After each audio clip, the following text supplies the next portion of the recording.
Magandang araw mga kaibigan. Bigyan natin ng reaction, opinion itong video posted by ABS-CBN News sa isang press conference kahapon.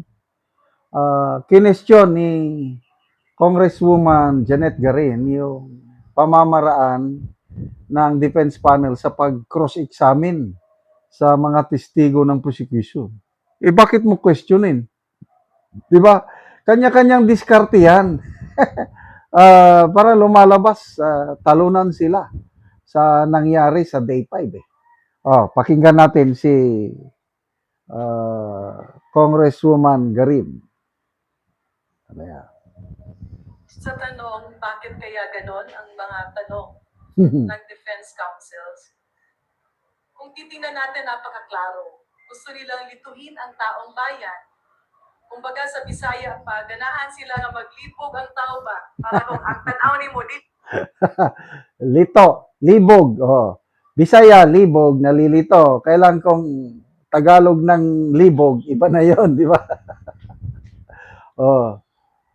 Gusto daw libugin, maglibog ang mga katauhan. Nililito daw ng mga defense counsel ang tao nang dahil sa kanilang pagtatanong. Na ni mo maintindihan kay kung adto naman ka sa typo error ni ang ma'am na nahimo nga mama ang tuldok diri ang kama. Oy! Hindi ordinaryong typo errors ang kine-question, mga petsa. Nangyari yung pagbabanta ni BP Sara November 23 or 26. Na-misplace ko 23 or 24. Bakit mayroong subpoena na November 6? Hindi ordinaryong typographical error yun. Kaya to me, tama lang na i-question yun. Okay lang sana kung minsan isang dokumento lang na may typographical error, 4 na dokumento. Mali-mali ang petsa. Sa court litigation, importante ang petsa. Kung spelling lang ng example, in-spelling mo ang isang word, departed, o basta mga ganon, pwede yun. Kailang petsa? Talo ka pag mali-mali ang petsa mo sa isang trial. Dali. In other words, yun ay paglilihis. A deviation from the real issue being discussed. Kumbaga sa Ilonggo pa ginapatalang. Okay?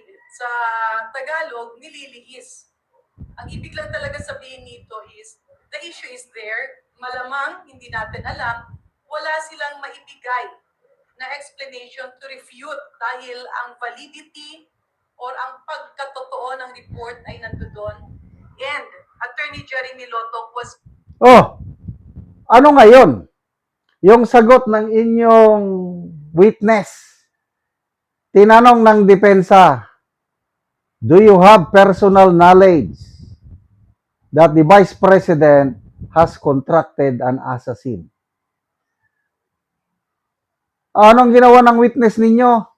Paikot-ikot kung ano-ano ang kanyang isinasagot hanggang sinabihan siya ng presiding officer, Mr. Witness, answer the question directly. Napilitan ngayon si Atty. Lotok. Sumagot siya sa tanong, do you have personal knowledge that the Vice President contracted ng assassin o hitman? We do believe that the Vice President contracted a hitman, but I don't have personal knowledge about it. Anong klaseng witness yan? Congresswoman Garin, hindi mo naman kailangan maging very basic yun. Grade threat ang pinag-uusapan. Pagbabanta sa buhay. Ang sabi ng Vice President, nanguntrata siya ng hitman na titira sa 3. Nasaan ngayon yung hitman? Sinong makapagpatunay na mayroong nakontrata ang hitman? Mag-present kayo ng witness na magpapatunay na may hitman. O ano ngayon ang testimony ni Atty. Lotok? I don't have personal knowledge about it. But we believe. Ano ba yun? Yung believe, di ba opinion? Will the opinion of Atty. Lotok stand in court? No way! Evidence ang kailangan, hindi yung opinion, hindi yung belief, illusion. Fact ang kailangan. Nililihis. Kayo ang naglilihis. Ano ba? very clear. Ilang ulit nila tiningnan lahat ng aspeto na imbestiga at klaro na nangyari at ang nagsalita ay ang ating pangalawang Pangulo. Yes, no problem. Nagsalita nga ang Pangulo. Ang defense, hindi nila dinidispute yung video. Talagang nagsalita ang Vice Pangulo. No question about that. Nagsalita siya na kung mamamatay ako, may nakontrata na kong assassin na papatay din sa 3. Sinabi niya yan. Napanood ng buong sambayanan. Ang tanong, sino yung hitman? Sino ang makakapagpatunay na talagang may hitman, assassin na nabayaran ni BP? Hanggang ngayon, wala pa kayong naipapakita ni sa mga Team Luistro. Kaya kayo ang nanlilito sa taong bayan. At klarong-klaro na hindi siya basta-basta lang ordinaryong pagbabanta.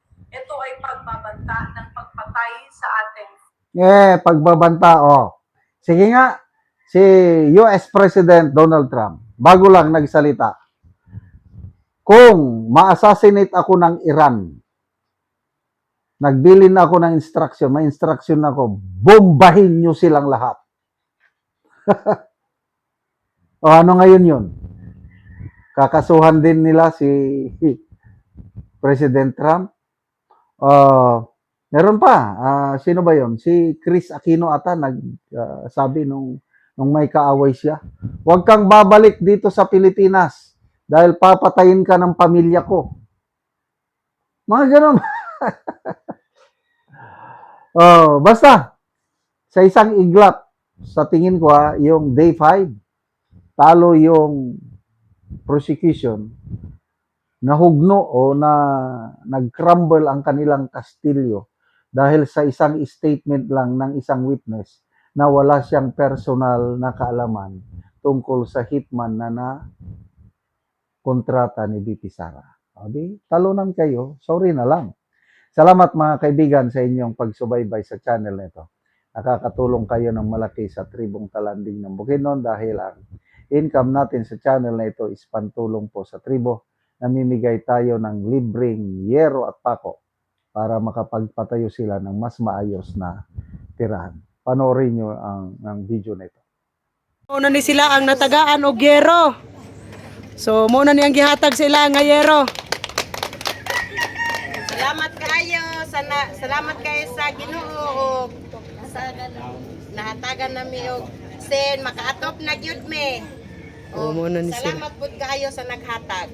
O muna ni ang nahatag sa ila nga yero. So mag-atop na ni sila karon.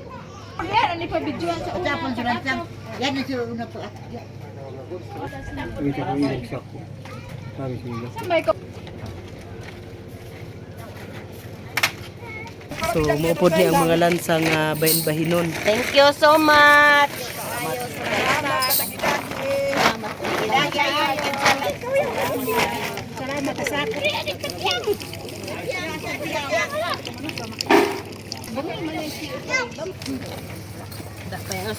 Kapinan isa kiping tadaan mga lalima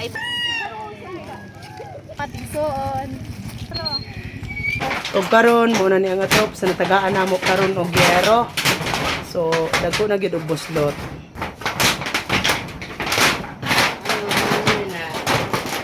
So muna ni ang yero nga gihatag. Nagitabang sa mga